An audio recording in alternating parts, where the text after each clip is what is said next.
coisa curiosa aí sobre essa disputa dentro da direita, que não importa quantos homens o Bolsonaro largue na estrada, tem sempre alguém disposto a ser mais um abandonado por ele, né?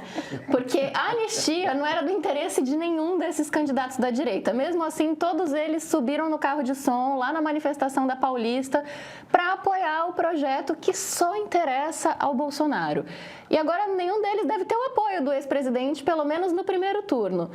Agora, foi um erro de cálculo ou esses candidatos também estão contando com apoio no segundo turno, depois da briga de foice que deve ser entre eles no primeiro? Porque no segundo ele vai ter que apoiar alguém que se comprometa aí com isso, né? Vamos lá, Luísa.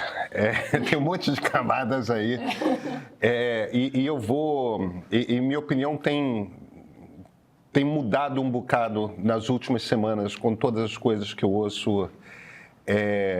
De todas as conversas. Não tem como não mudar, porque, na verdade, assim, tudo que a gente fala vale pro dia, não dá nem para dizer que vale para a semana. Claro. Porque o que a gente está vendo é realmente uma mudança muito grande de posicionamentos, de falas.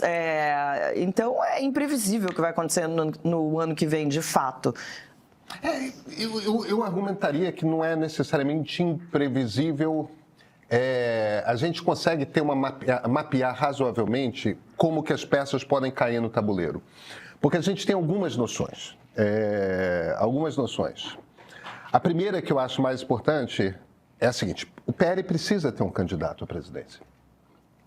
É muito difícil imaginar um partido como o PL não tendo um candidato à presidência.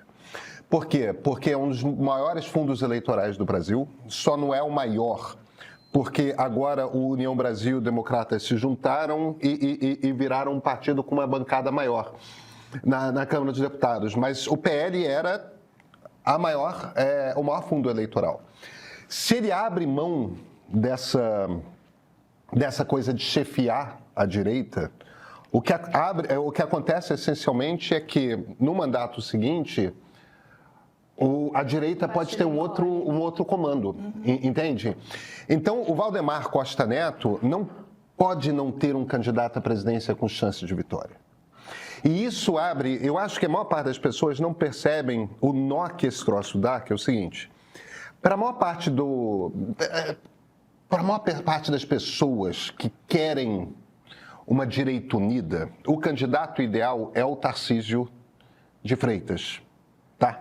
O problema é o seguinte: Tarcísio e Valdemar não se bicam. Isso é uma coisa que não se fala o suficiente. Não se bicam. O Tarcísio não suporta o Valdemar, o Tarcísio não confia no Valdemar. E esse é o principal nó do qual não se fala.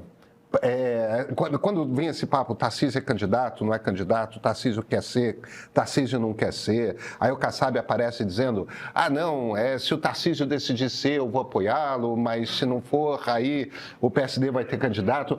O que está por trás desse negócio todo, desse imbróglio todo, é o seguinte: Valdemar vive chamando o Tarcísio para se filiar ao PL e o Tarcísio não vai.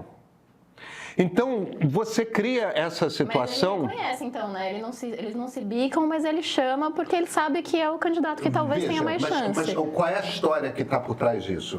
São daquelas coisas curiosas. Eu contei essa história num ponto de partida, aí a turma de esquerda fica completamente pirada com esse negócio. Mas você vê, o Tarcísio se dá muito bem e é respeitado pela presidente Dilma Rousseff. Ele foi presidente do DENIT, ele dirigiu o DENIT no governo Dilma. A Dilma super aprova o trabalho que ele fez no DENIT, porque parece que foi direito mesmo. Eu não entendo o suficiente de estrada, infraestrutura de transporte e tal, mas parece que o trabalho foi feito direito e o DENIT saiu meio que sem escândalo e tal, o que no governo Dilma é uma benesse e tudo mais. E a Dilma, de certa forma, deu para o Tarcísio a primeira grande oportunidade dele como servidor público, né? Ele foi ser ministro depois do Temer e do Bolsonaro por conta desse trabalho no governo Dilma. E o problema é que, nesse período do governo Dilma, o Valdemar, que era um dos homens do Centrão querendo entrada ali no governo Lula, meio que tornou a vida do Tarcísio no DENIT um inferno. Então, veja, O Valdemar não tem nenhum problema com o Tarcísio. O Tarcísio é que tem um problema com o Valdemar. Então, pelo Valdemar, ele gostaria de ter o Tarcísio no governo. Mas o Tarcísio não quer. Ele acha que o Valdemar é um baita do mau caráter. Eu não sei se é tão assim. Eu acho que para o Valdemar também tem uma questão com o Tarcísio, que o Tarcísio não é exatamente um jogo, não vai virar um joguete na mão do Valdemar. Ele não é controlável. Mas é muito mais. Também, é muito. Mas é muito melhor ter, estou falando nesse momento agora, é muito melhor ter um Eduardo Bolsonaro e uma Michelle Bolsonaro, que eu acho que a gente ainda vai falar sobre ela, do que ter um Tarcísio. O Tarcísio é uma pessoa que a gente ouve nos bastidores, até pessoas de esquerda, dizendo: tomara que venha um Tarcísio, né? Assim, tem um lado, a gente sabe que tem um lado de esquerda dizendo que sim, o Tarcísio é tanto ou pior do que o Bolsonaro, é mais isso, mais aquilo, mas tem uma parte da esquerda que não admite publicamente, mas que fala que o Tarcísio, sim, seria essa direita moderada e que seria muito melhor ter ele concorrendo com o Lula e, no caso dele, vencer. Só não falo isso em público porque eu vou apanhar como condenado nas redes sociais, você falam, né? Mas eu fico muito impressionada com o tipo de pessoa que fala isso pra mim em off. As pessoas falam mesmo. Que preferem 1000 vezes um Tarcísio a uma Michelle, a um Eduardo, e que assim até acham que se no caso de uma vitória do Tarcísio sobre o Lula, que não necessariamente o país voltaria àquele caos que vivemos durante todos aqueles anos. A ver, né? A gente não tem como fazer essa previsão, essa análise agora. Fala, Tem Luísa. duas coisas aqui. A primeira é que eu acho que, além do elemento Valdemar aí, tem também o elemento Bolsonaro, de achar que ele não pode confiar em ninguém no mundo, a não ser na família dele, e batalhar por essas candidaturas familiares. Mas vamos estender as peças no tabuleiro, uma peça por vez, senão a gente começa a se confundir, né? Tá, então depois eu trago a pergunta do Felipe Efraim aqui. Senão a conversa fica confusa mesmo. Então a primeira coisa que eu acho que é chave é isso. Por um lado, o Tarcísio diz que quer ser candidato à presidência, mas que ele não quer ser candidato à presidência sem o apoio do Bolsonaro. Por outro, o PL precisa de candidato. E sim, a questão de o Bolsonaro só confiar mesmo em gente que tem o sobrenome dele, isso é verdade, isso é um fator importante. Então, o Valdemar gostaria de ter o Tarcísio por quê? Porque o Tarcísio traz junto, por exemplo, o PSD. O Tarcísio ajuda a criação de um candidato unificado da direita. Enquanto que se o PL lança um candidato do PL Bolsonaro, vão ter outros candidatos de direita. Então, o caminho seria mais fácil para um candidato do PL se fosse o Tarcísio. Não parece que isso vai acontecer. Não parecendo que isso vai acontecer, isso sugere que o Tarcísio provavelmente é candidato à reeleição para governador do estado de São Paulo e vai ganhar com muita facilidade. Vai ser de lavada no primeiro turno. Quem é o candidato à esquerda? Meio que não importa. O Tarcísio tem mais de 70% de aprovação. Esse cara vai ser eleito no primeiro turno. Ele vai ser eleito no primeiro turno. Não tem... E isso é uma característica que as pessoas precisam prestar atenção nos pré-candidatos de direita, tá? Você pega Caiado, você pega Tarcísio, você pega Ratinho Júnior, todos têm aprovação nos seus estados como governador de mais de 70%. É um troço muito impressionante, o nível de aprovação popular que esses governadores têm. Num tempo em que governadores costumam ser muito mal aprovados. Mas tem uma coisa também deles em relação ao Tarcísio, que é a projeção nacional, né? Alguém perguntou... Exato, alguém perguntou aqui no chat, gente, vocês estão falando de Ratinho Júnior, quem é Ratinho Júnior, né? Ele não tem essa projeção que o Tarcísio tem. Até por não ter soltado a mão do Bolsonaro, né? Porque ele também estava mirando nisso quando ele fez, né? Ele queria isso. Ele queria isso, mas não vai ter. Não vai ter. Então, temos lá o PL que vai lançar o seu candidato. Tarcísio com cara de que não vai sair. Eu duvido que Ronaldo Caiado não saia candidato. O Caiado está no fim da sua carreira. O que é que vai ser atraente para ele? O Ratinho, o Eduardo Leite, podem ser senadores, entendeu? O Romeu Zema pode ser senador. Todo mundo pode ser senador. O Caiado está no fim da carreira. Não, e quer ser presidente. Ele quer ser presidente, exatamente. Agora, desde agora. Exatamente, ele quer ser presidente há 3 décadas. Aquela memória que nós temos, né? Pois é, então assim.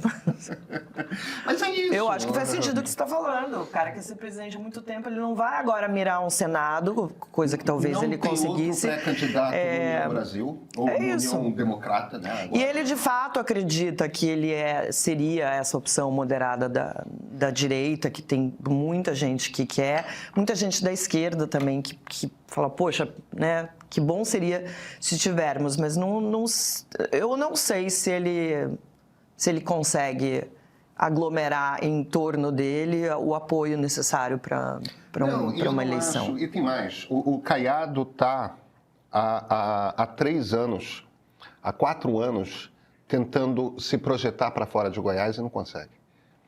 Ele não faz esse movimento, ele não anda, ele não é conhecido, ele não dá entrevista para a grande imprensa, ele segue sendo um cara muito desconhecido fora do Centro-Oeste. Sendo que o Ratinho Júnior... na verdade, ele só ganha projeção quando ele entra em antagonismo com essa direita mais radical. Aí o nome dele aparece porque esse conflito acaba gerando muita notícia, muito auê nas redes sociais, e ele acaba aparecendo. Isso não necessariamente é bom para ele, porque não é que ele ganha apoio de uma parcela da população que está ali procurando um candidato. Não acho que seja isso. Eu acho que o espaço que ele ocupa na política nacional ainda é muito localizado, ainda é muito pequeno para esse cargo que ele quer há tanto tempo. Agora, o Ratinho Júnior, governador do seu estado de nascença, que o pessoal estava ali, quem é Ratinho Júnior? Ninguém sabe o que é Ratinho Júnior. É verdade, mas eu levantaria 2 poréns. Ele tem um lugar em que ele tem um potencial grande de crescimento. O pai dele é popular no Nordeste como as pessoas não têm ideia de que é. O Ratinho, apresentador de televisão popular. Esse cara é popular e conhecido no Nordeste pra cacete. Além disso, o PSD hoje é o maior partido do Nordeste. Se você pega governador, se você pega bancada no Congresso, se você pega o maior partido no Nordeste hoje, maior do que o PT era o maior partido, é o PSD. Então, você tem um potencial, olha aqui, o Sociologia com tio Lu se vira e fala, Ratinho Júnior, destruidor do Paraná. Cara, tá tudo certo, é uma opinião perfeitamente legítima. A gente não está analisando os governos. A questão aqui não é se, eu gosto, eu não gosto. Ele é o governador mais aprovado do Brasil. Eu imagino, Sociologia com tio Lu, que você seja paranaense, como a Marilisa que é. O problema é que meio que não importa o que uma paranaense ou um paranaense acham. Se você pega em agregado os paranaenses, o cara é o governador com maior aprovação do Brasil. É bem impressionante. Os números dele são bem impressionantes. Ele é muito popular. E para um governador em final de mandato, isso é uma fortaleza. O Ratinho Júnior, se ele sai candidato, ele leva os votos dos 3 estados do Sul. Ele ganha menos 3 estados do Sul. Isso não é muito. O Nordeste e o Sudeste são muito mais densamente povoados. O problema é que o Ratinho Júnior tem essa fortaleza no PSD, que é o Nordeste, cara. E aí, se você junta com a popularidade do Ratinho, o Ratinho Júnior tem um potencial de crescimento que outros candidatos, como Eduardo Leite, como Ronaldo Caiado, como Romeu Zema, não têm. Isso faz uma diferença muito grande. Olha, eu confesso que eu vou precisar fazer o meu dever de casa e entender o que está acontecendo no Paraná. Eu não sei. Agora, chama muita atenção esse comentário, né, dessa pessoa que está nos acompanhando, dizendo que o Ratinho destruiu e o Paraná, ao mesmo tempo, ele tem uma aprovação acima de 80%. É muito curioso. Então, assim, eu prometo, vou fazer meu dever de casa e tentar saber o que está acontecendo no Paraná, o porquê dessa aprovação tão grande e por que essa percepção de você e talvez desses outros 20% de que essa gestão é tão catastrófica, né, de ter destruído o país. Agora, vamos falar da Michelle? Tem uma pergunta aqui sobre The ela. best for last, né? Pois é. Na verdade, tem até uma colocação sobre o Tarcísio, que eu queria fazer um comentário para o Diego Cherubino antes, porque ele diz o seguinte: por que será que esses governadores têm tanta aprovação? A mídia está fazendo o papel dela ou está só focando no governo federal? Fica a dúvida. Porque ele está dizendo que houve uma desocupação de uma favela no centro, que ele diz, mesmo com uma ordem federal, falando que a desocupação era ilegal, pelo amor, jornalismo, cadê você? Diego, vou te responder com uma experiência minha de fazer a cobertura desse tipo de coisa em São Paulo. Eu cobri muita desocupação, muita reintegração de posse e vou te falar que é das cenas mais terríveis, assim, para fazer essa cobertura, porque você vê aquelas pessoas que realmente não têm para onde ir, que o auxílio não vai resolver para pagar o aluguel de outro lugar, que elas vão acabar indo para outro barraco em outro canto. É terrível, mas assim, eu tô falando de coberturas que eu fiz em São Paulo há mais de 10 anos. Isso acontece em São Paulo direto, assim, em quase todos os governos, em todos, na verdade, né? A ordem de reintegração de posse é isso, chega na justiça e mandam desocupar e a pessoa tem que sair de lá. Mas não é uma coisa específica do governo Tarcísio. E não é uma coisa que eu acho que toque a opinião pública como você está colocando aqui, infelizmente, porque todas as vezes que isso aconteceu, todas as vezes em que eu cobri, a gente reportou e a gente explicou. E é como violência policial, né? A gente sempre fala aqui que violência policial é uma coisa publicamente aprovada, assim, as pessoas acham que aquilo é legal.